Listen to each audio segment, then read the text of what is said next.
Assalamualaikum warahmatullahi wabarakatuh. Tabipun, nama saya Perlisa Usmarianti, NPM 1813041012.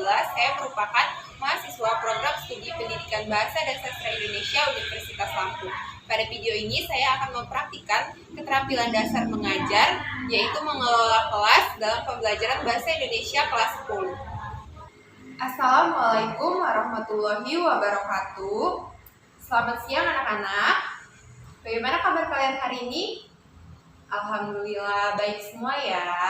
Itu tandanya kita masih diberi kenikmatan sehat oleh Allah Subhanahu wa Ta'ala untuk mengikuti kegiatan belajar mengajar di sekolah tercinta kita ini. Seperti biasa, sebelum kita memulai pembelajaran pada hari ini, kita berdoa menurut kepercayaan masing-masing ya. Oke, ketua kelas silakan dipimpin untuk berdoa.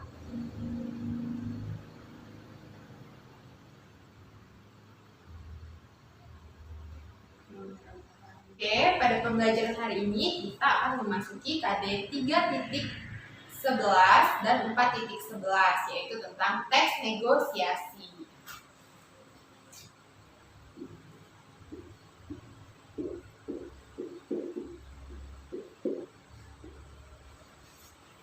Kita akan memasuki KD 3.11 dan 4.11, yaitu menganalisis struktur teks negosiasi dan mengkonstruksi teks negosiasi dengan memperhatikan struktur kebahasaannya. Adapun tujuan pembelajarannya, yang pertama, peserta didik mampu mengidentifikasi dan menganalisis unsur kebahasaan dan struktur teks negosiasi. Lalu yang kedua, peserta didik mampu menyusun kembali teks negosiasi. Oke, sebelumnya Ibu ingin bertanya, apa ada yang pernah melakukan negosiasi? Oke, pernah ya, pasti kita pernah melakukan negosiasi, entah itu di pasar atau dengan orang tua kita. Di kehidupan sehari-hari pasti kita pernah melakukan yang namanya negosiasi. Nah, coba, ada yang masih ingat minggu lalu apa pengertian dari teks negosiasi? Oke, Farhan silakan.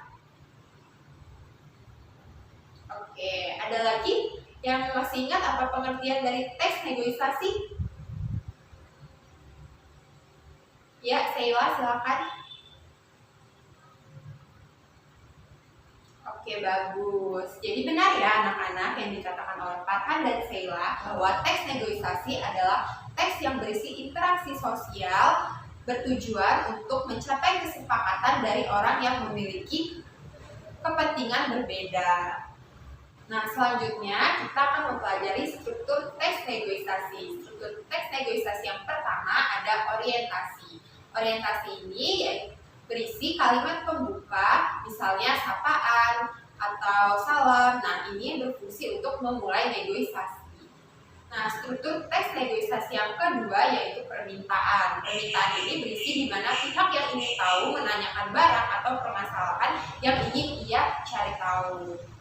Nah, selanjutnya struktur teks negosiasi yang ketiga yaitu pemenuhan. Pemenuhan ini berisi pihak yang terkait memberitahu atau menjelaskan informasi tentang sesuatu yang dicari oleh pihak tertentu. Lalu struktur teks negosiasi yang keempat ada penawaran. Nah, penawaran ini merupakan puncak dari negosiasi, di mana isinya antara pihak terkait terjadi tawar-menawar untuk mencapai persetujuan. Nah, struktur teks negosiasi yang terakhir yaitu penutup. Penutup ini berisi mengakhiri dari sebuah percakapan interaksi sosial yang terjadi dalam negosiasi. Kita akan memasuki materi kaidah kebahasaan teks negosiasi. Nah, kaidah kebahasaan teks negosiasi yang pertama adalah menggunakan kalimat persuasif. Persuasif ini adalah sebuah kalimat di mana untuk membujuk atau menarik seseorang untuk mengikuti perkataan kita. Nah, Ibu ingin bertanya, apa ada yang bisa mencontohkan kalimat persuasi? Oke, Farhan silakan. Ya, bagus. Ada lagi yang ingin mencontohkan kalimat persuasi? Ya, Indah silakan. Ya, benar ya. Nah, kaidah kebahasaan yang kedua adalah kalimat deklaratif. Kalimat deklaratif ini yaitu kalimat yang biasanya memberikan penjelasan atau deskripsi informasi tertentu dalam teks negosiasi. Nah, kaidah kebahasaan yang ketiga yaitu menggunakan bahasa yang sopan. Menggunakan bahasa yang sopan ini berfungsi agar saat melakukan interaksi negosiasi, kedua belah pihak itu tidak ada yang merasa tersinggung. Lalu yang keempat yaitu menggunakan konjungsi. Nah, Ibu ingin bertanya, siapa di antara kalian yang bisa mencontohkan konjungsi? Oke, Susan, silakan. Ya, bagus. Ada lagi yang bisa mencontohkan konjungsi? Oke, Tania, silakan.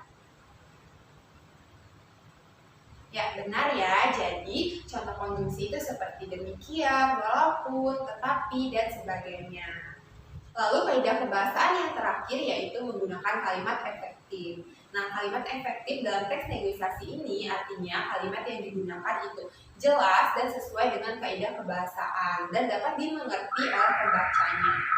Nah, selanjutnya langkah-langkah menyusun teks negosiasi. Nah, langkah yang pertama yaitu menentukan tujuan. Kita harus menentukan terlebih dahulu tujuan dari teks negosiasi. Misalnya, kita ingin mengambil teks negosiasi tentang jual beli.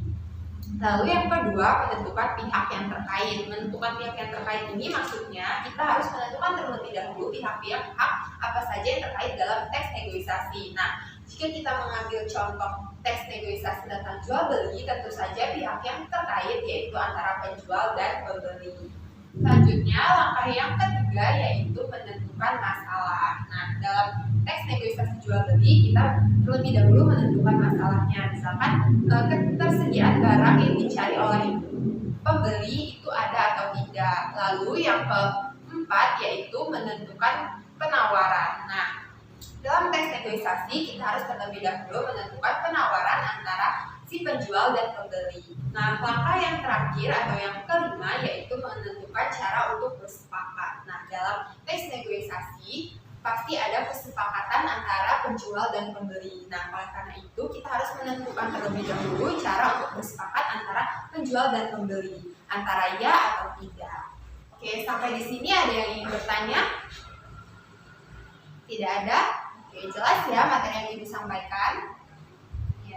Ya, selanjutnya Ibu sudah menyiapkan lembar kerja peserta didik yang berisi teks negosiasi dan tugas kalian adalah menganalisis struktur dan kaidah kebahasaan dalam teks negosiasi yang telah tersedia di lembar ini ya.